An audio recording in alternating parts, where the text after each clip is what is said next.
Good morning, class 12th student. Today we will study about torque on a dipole which is placed in uniform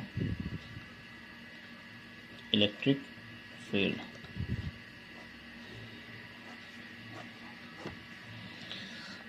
एक uniform electric field में हम dipole को रखते हैं और उस डाइपोल की वजह से जो टॉर्क प्रोड्यूस होता है उसको हम देखेंगे कि वो टॉर्क कितना प्रोड्यूस हो रहा है कि नहीं हो रहा है प्रोड्यूस, क्या होता है देखते हैं। ठीक है बेटा, यूनिफॉर्म इलेक्ट्रिक फील्ड का मतलब क्या होता है कि आपको मालूम होना चाहिए जहाँ पे सभी इलेक्ट्रिक फील्ड, हर जगह पे इलेक्ट्रिक फील्ड सेम हो। तो यूनिफॉर्म इलेक्ट्रिक फील्ड को हम लोग कुछ इस तरह से रिप्रेजेंट करते हैं। ये हमारी यूनिफॉर्म इलेक्ट्रिक फील्ड है। ठीक है, ये इलेक्ट्रिक फील्ड का डायरेक्शन है। यहाँ पे हम एक डाइपोल बनाते हैं। डाइपोल बनाने के लिए हमें क्या करना पड़ेगा भाई, दो इक्वल एंड अपोजिट चार्जेस, एक माइनस क्यू और एक प्लस क्यू। इस तरह से हमने एक डाइपोल डिज़ाइन किया। यहाँ पे हमने सेंटर पे मान लीजिए इसका ओ है और ये जो डिस्टेंस है टोटल क्या होगी हमारी, ये एल और एल, टोटल 2L डिस्टेंस हो जाएगी। ओके ना, अब एक बात आप जानते हैं, जब भी कोई electric field, uniform electric field में चार्ज प्लेस करते हैं तो उस पर पॉजिटिव चार्ज की वजह से इलेक्ट्रिक फील्ड किस डायरेक्शन में एक फोर्स एग्जर्ट करता है। फिर तो समझिएगा, जब इलेक्ट्रिक फील्ड में, यूनिफॉर्म इलेक्ट्रिक फील्ड में कोई चार्ज रखा जाता है तो वहाँ पे एक फोर्स लगती है, और फोर्स कौन सी लगती है, F = QE। ठीक है, और पॉजिटिव चार्ज पे जो फोर्स लगती है वो in the direction of electric field, यानी जिस डायरेक्शन में इलेक्ट्रिक फील्ड है उसी डायरेक्शन में, और निगेटिव चार्ज में इलेक्ट्रिक फील्ड के अपोजिट डायरेक्शन में फोर्स लगती है। ठीक है, मान लीजिए ये एक फोर्स लगी F1 और ये दूसरी लग रही F2। ठीक है, तो ये आपकी और ये फोर्स आपकी इक्वल एंड अपोजिट फोर्स लग रही है। इक्वल एंड अपोजिट क्योंकि आप देख रहे हैं पॉजिटिव और negative.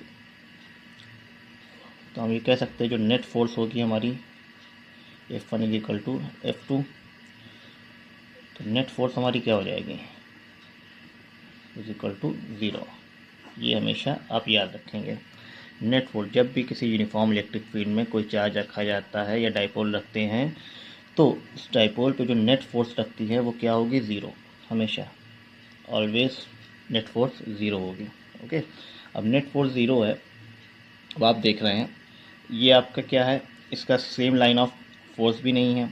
Net force 0 and not on the same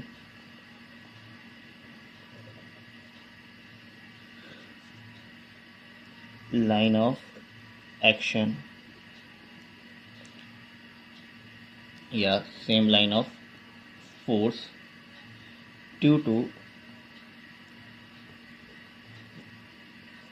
couple of force।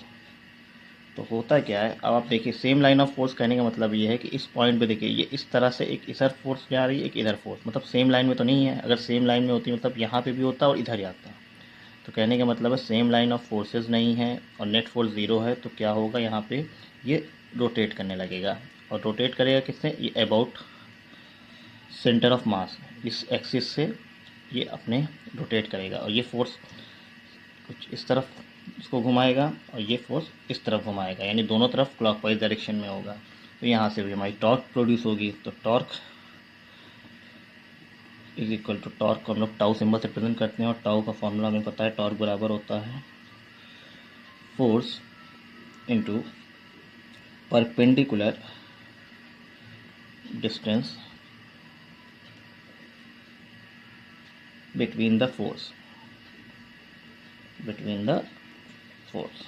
ठीक है, अब मान लीजिए देखिए फोर्स बीच में, तब ये डिस्टेंस हमें ये परपेंडिकुलर डिस्टेंस होगी, एक ये डिस्टेंस होगी और एक इस तरफ ये वाली डिस्टेंस, तो टोटल 2h होगी। तो हम कह सकते हैं इस तरह से, अगर हम चाहें इसको टाउ बराबर, फोर्स के लिए हमें पता है F = QE, यही फोर्स लगती है, इनटू H क्या हो जाएगा भाई, टाउ बराबर QE एच क्या हो जाएगा, एच कैसे निकालेंगे, देखिए इसको हम पूरा मान लेते हैं, ये टोटल डिस्टेंस पूरी एच है, ये एंगल थीटा है, ठीक है। तो हमारे पास साइन थीटा बराबर क्या हो जाएगा, साइन थीटा क्या हो जाएगा भाई, base sorry perpendicular upon hypotenuse, तो ये h upon l in plus l 2l, total h is equal to क्या आ जाएगा 2l इंटू साइन थीटा। तो यहाँ पे एच की जगह रख देते हैं हम 2l इंटू साइन थीटा। तो हम क्या करते हैं, ई को अलग करते हैं, q into 2l sine theta. अब आप बताओ ये q इंटू 2l क्या है, ये डाइपोल मोमेंट है कि नहीं हमारा, p, इसको p लिख सकते हैं, हमें पता है dipole moment is equal to क्या होता है q इंटू 2l डिस्टेंस। तो यहाँ पे हमें मिला p e साइन थीटा, ये हमारा टॉर्क का फार्मूला आ गया। या हम टॉर्क को इस तरह भी लिख सकते हैं, p क्रॉस e, ये हमारा टॉर्क है और अ dipole place in uniform electric field. ये यूनिफॉर्म इलेक्ट्रिक फील्ड के लिए, और ध्यान रखिएगा ये जो नेट फोर्स 0I है, ये टॉर्क जिसमें यूनिफॉर्म इलेक्ट्रिक फील्ड के लिए है। नॉन यूनिफॉर्म इलेक्ट्रिक फील्ड होगा तो यहाँ पे नेट फोर्स 0 नहीं होगा, हो सकता है कुछ और फोर्स मिले हमें। Thank you.